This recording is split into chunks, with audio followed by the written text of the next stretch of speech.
Welcome back to the Better Learning Podcast. We are continuing our conversations at EDspaces in Columbus, Ohio. We hope you're enjoying this series, and let's dive back in.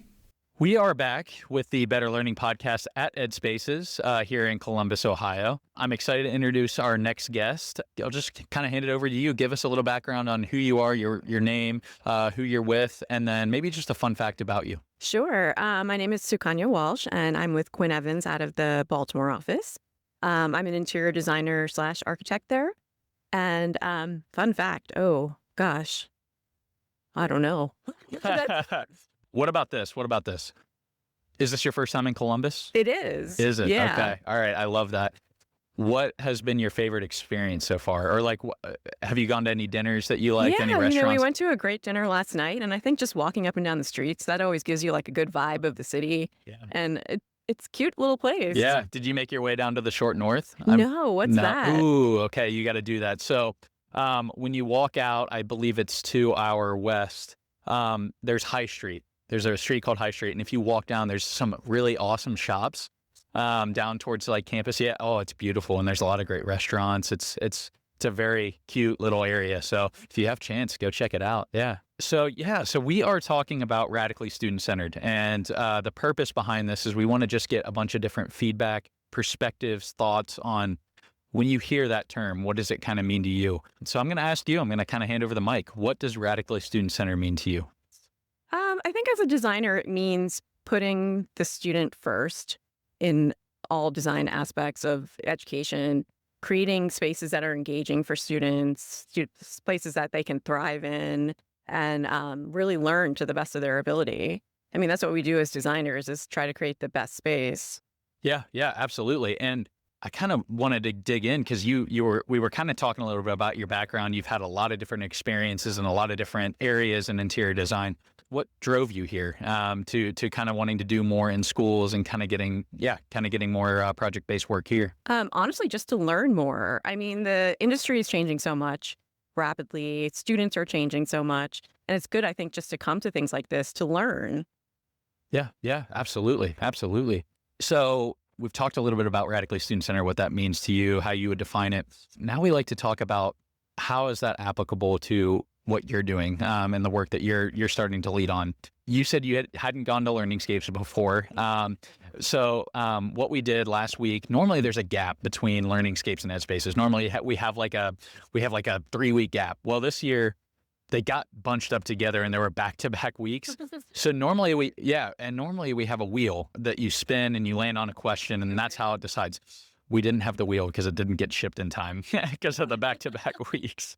So good news, bad news, I'm not sure. You got to pick your question. You didn't have to kind of get a random question. So what you picked was, what principles guide you when designing spaces that truly put students at the center of learning? Yeah, just kind of how does that relate to the work that you're starting to lead on? I mean, the students themselves guide us. How they learn is really important now because it's so different from when I was in school. And I think learning about that, how they learn, the kinds of spaces that they need, those are all principles that help us guide us in programming spaces. Like we're working on a middle school right now, and we're learning that kids need to collaborate. And so we're toothing in collaboration spaces. We're toothing in breakout areas, wellness rooms. And so I think the student is different today, and we have to use that in design, like student spaces. Yeah, absolutely. Tell me a little bit more about the projects you're working on. You kind of mentioned it, students want more collaboration. Are you kind of getting them involved early in the process to get feedback on what they're looking for? How does that kind of look like? Yeah, we try to. And I think that makes the best design when students and educators are involved right from the beginning, because we get their input. It's real life input. What's better than that? And they tell us how they use the space, what they want in the space. How, that helps us design and program and space plan. So now I kind of want to let's start forward, looking more into the future here and doing some more forward thinking. Radically student-centered, if you would have defined that 10 years ago, it'd look a lot different than probably how you would define it now. Probably the same thing when we look at another 10, 15, 20 years down the road.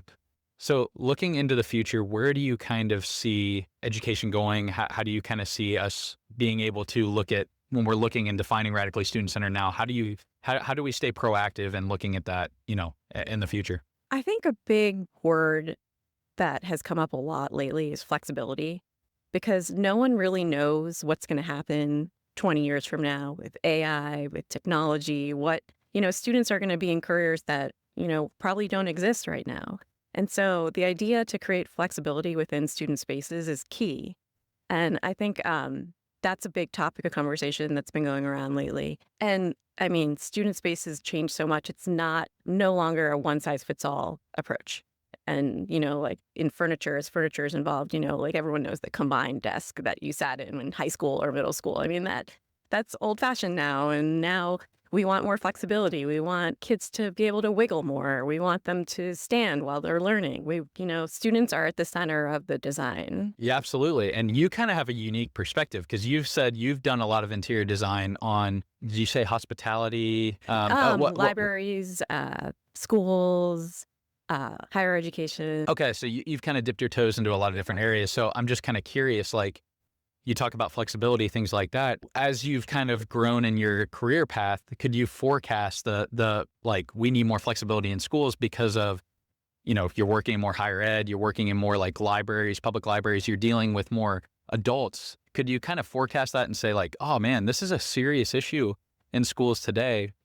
We need to take this focus a little bit deeper. A little bit. And, it comes a lot from the educators and a lot from the planning department, superintendents. They have the foresight to think like, how are we going to teach? What's the curriculum going to be like? And the curriculum is changing now. And so they need that flexibility for the future. Yeah, absolutely. Well, tell me a little bit about the work that you're leading on, some of the districts you're helping with. Yeah, what does that kind of look like? Yeah. We have a great project going up in Coppin State. It's a dorm. I'm working on a middle school in Newport News. The furniture package for that is coming up soon. That is a joint project with a community center on the same site. Those are all the school projects I'm working on. I was working on the library and a couple of other things, fun things. Yeah. And what was kind of your goal with coming here first time? Like, what were your main takeaways that you wanted to take away from EDspaces? And have you achieved that? I'm curious to hear that too. Definitely. I mean, I wanted to go to a bunch of ed sessions. I wanted to see all the vendors and all the new stuff that's coming out. I think it's been great. It's been really inspiring, honestly, just seeing projects like real life experiences happening. Like we can do that, like that. This is possible. We can do it. Yeah. Well, that's awesome. Well, we're so thankful that you decided to come on and talk about Radically Student Centered. Yeah. We hope you have safe travels home and looking forward to elevating your voice here on the Better Learning Podcast as part of our EDspaces sessions. So thank you so much. And we look forward to talking to you soon. Great. Thanks for having me. Thanks for joining us for this special EDspaces edition of the Better Learning Podcast. We hope today's conversation sparked new ideas and reminded you just how powerful student-centered learning environments can be. If you enjoyed this episode, be sure to follow the podcast and share it with someone who's passionate about improving education. And as always, keep pushing forward, keep rethinking what's possible, and keep making learning better, one space at a time. We'll see you in the next episode.